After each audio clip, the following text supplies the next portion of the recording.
One thing about going live with the talent that we have at Rocketboom is that everybody has a really unique personality, and that their personalities come out more, I think, in the live segments where we get to see them being a little bit more off the cuff. And I think that's what our audience really loves the most, is when they see Molly as Molly, when they see Ella as Ella, doing something active and laughing and having fun. Some of that stuff, you know, when we go out and do a more produced piece, gets cut out because we have to get down to like the essential 3 to 5 minutes in an episode.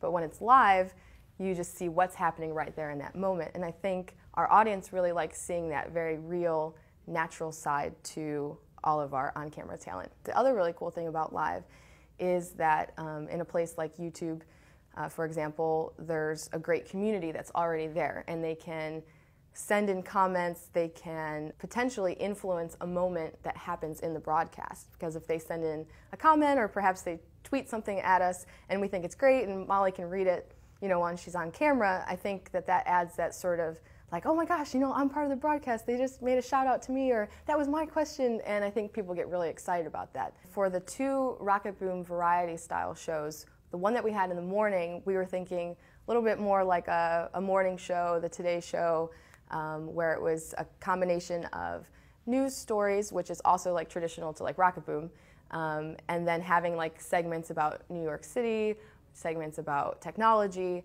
that kind of emulate that like format of what a morning show is, where they cut to their other host talking with an author or cooking or whatever.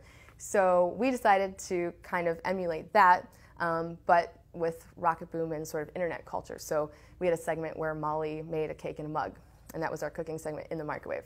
And I think it was one of our best segments in the hour.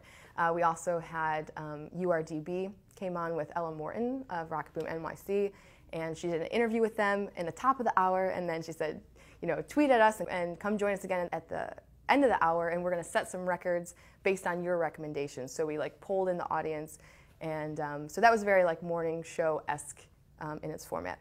Tonight we are doing an evening show at 10 p.m. and in our mind we're sort of thinking like, okay, it could be a little like David Letterman, you know, where we have an opening comedic monologue, and then Molly has some guests, and then the same thing, we're going to still incorporate our other hosts doing a tech segment and an NYC segment. So those were sort of our influences there, but we didn't want to be like traditional television, so the content is still like very webby. It's still like what would people who are on YouTube or on the internet want to see. So our content is still geared toward that audience, but kind of playing on the format of what traditional broadcast has been. Now is a time of news.